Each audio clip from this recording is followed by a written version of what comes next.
Stoked as I am? Alright, well, that sounds a little bit better than I am. Are you guys ready to hear some jokes, or are you just going to keep talking? Just keep talking. Yeah, you good? Yeah, I'm good. So for those of you that don't know me, my name is Quinn. I've been doing comedy for about 3 years, and a really common trope that I've been given is that I love to tell jokes about my dad. And I really haven't done that for a while, and it's kind of worried me, because I realized later on that he walked out on my jokes as well as my life. But, a lot of people, to remember somebody after they've, been gone or haven't really been in their life, they always get a tattoo. Me, I got a tattoo of my dad right here. Turned out great.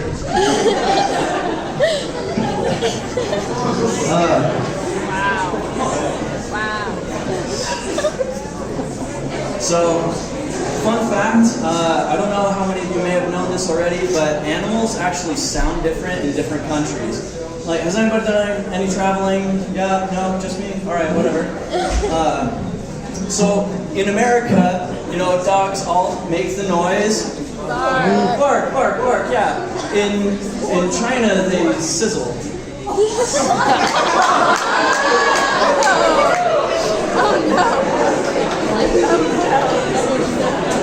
In Japan, the pig makes the sound ho ho, which is pretty similar to, it's just their phonetic spelling of it. So they sound different over there. In America, pigs ask, "May I see your license and registration, please?"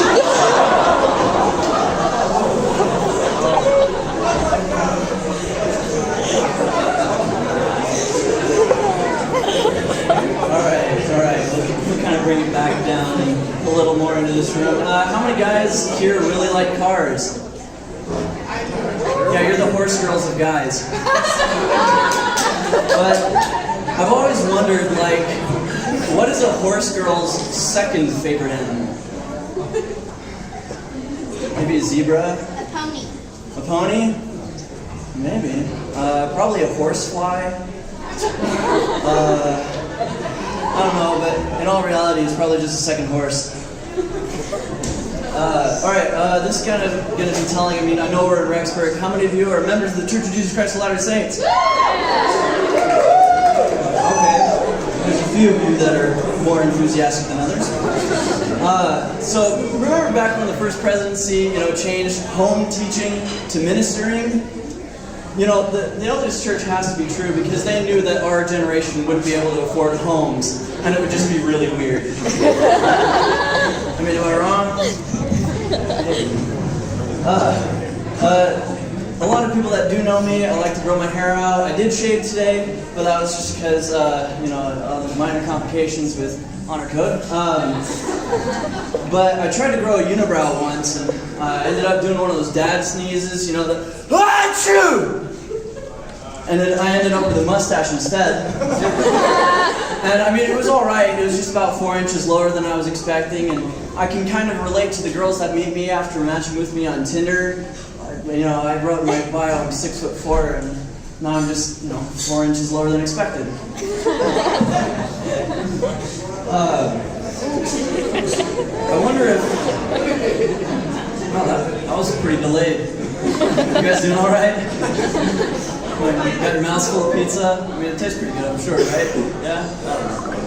I wonder if back in the old days, people hated colonials as much as boomers hate millennials. The whole hashtag not my king movement. It was just all a mess.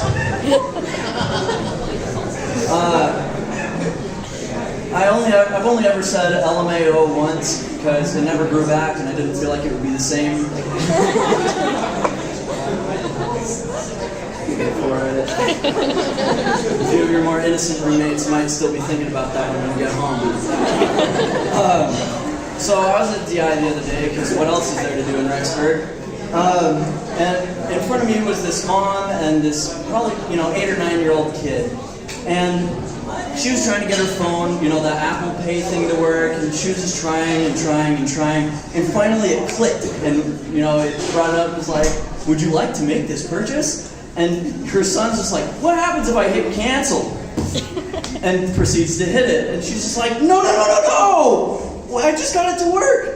And then he looks up at his mom, real sad-like, and he's like, oh no, did I do something bad? And she's like, yeah, like I just finally got it to work. I'm trying to buy you a Scout shirt. Looking at him all disappointed, like most moms do. And he looks back up there and he's like, oh, I'm the spawn of Satan. And without missing a beat, I look directly at this child and I say, you're no son of mine. So the cashier starts laughing. Her supervisor standing right behind her starts laughing. And the mom just looks at me mortified. As most mothers do. But it was an interesting thing. I'm not very political, but I do believe that we should just refer to high-waisted jeans as crossfaded jeans. Skip the middleman. For those of you that don't know, high and waisted, just crossfaded, just makes it a lot simpler. Just crossfaded jeans. It even sounds cool. Whatever. So I got laid off last semester. I'm 24 and I've been laid off 3 times because of budget cuts. Love that. But I started looking for different and newer avenues of income for myself to be able to afford, food, tuition, rent, all that good stuff. And I came across this one called junk hustling. And for those of you that don't really know it, super basically it's just buy something low, sell it high. And that's the best you can do. I started doing a little bit more research into this topic and found a picture. Just a picture in a picture frame that sold for $10,000 from the Civil War. And me being from Tennessee, I got super interested because the South might rise again. But with that, this picture, now I'm going to describe it in as little detail as I possibly can, was a Confederate soldier leaning against a tree, taking a dump. This picture sold for $10,000, and I'm like, what? It's just a picture of invading some dude's privacy, 200-300 years ago. And I looked it up, and the reason why it sold for 10 grand was because we have no historical evidence of people in the late 1700s and early 1800s that actually had to use the bathroom. We have no historical evidence. Like, you assume, oh yeah, they're human, they probably did. But this is the only physical proof that we have in the whole world that Confederate soldiers poop. So, I love that. But yeah, again, not really political. A lot of people get into arguments about product testing. And for me, it kind of just really depends on the product that they're testing. Like, shampoo? Yeah, use all the dogs you want. Like, just shampoo those boys up. It's all good. No, blender.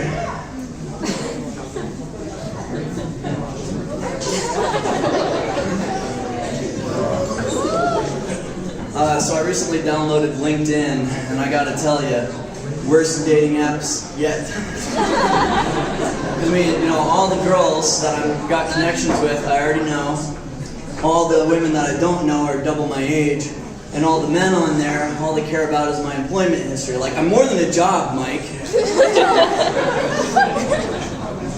But in all reality, I've actually started swiping right on the TikTok ads on Tinder just so something happens.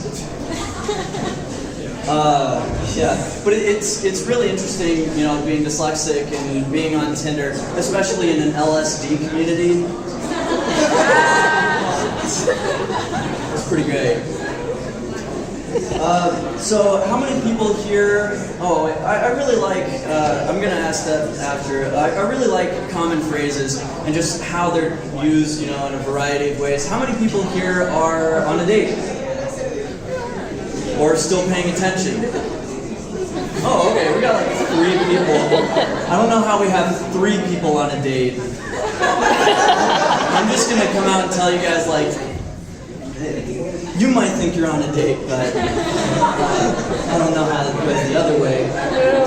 But, I love the term, or the phrase, happily married. But me, I prefer the term happily depressed. And I've started wondering if I fall in love with my depression, will it leave me too?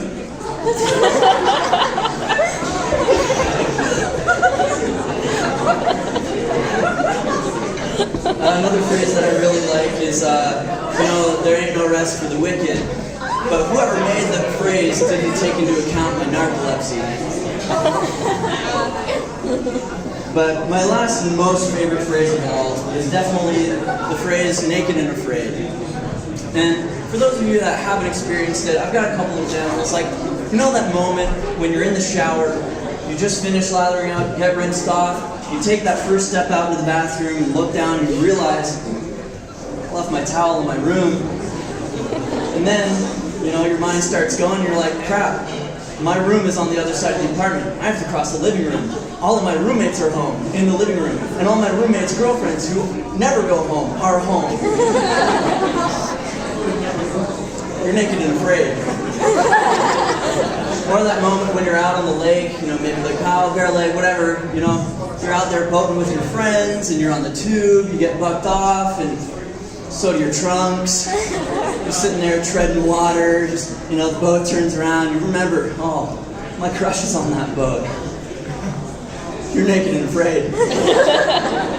Or that moment when you're standing butt naked in Times Square all alone, with 2 needles sticking out of your arm, high on LSD and ecstasy, and now you're naked and empowered. Anyways, that's all the jokes I got for you tonight. Thank you guys.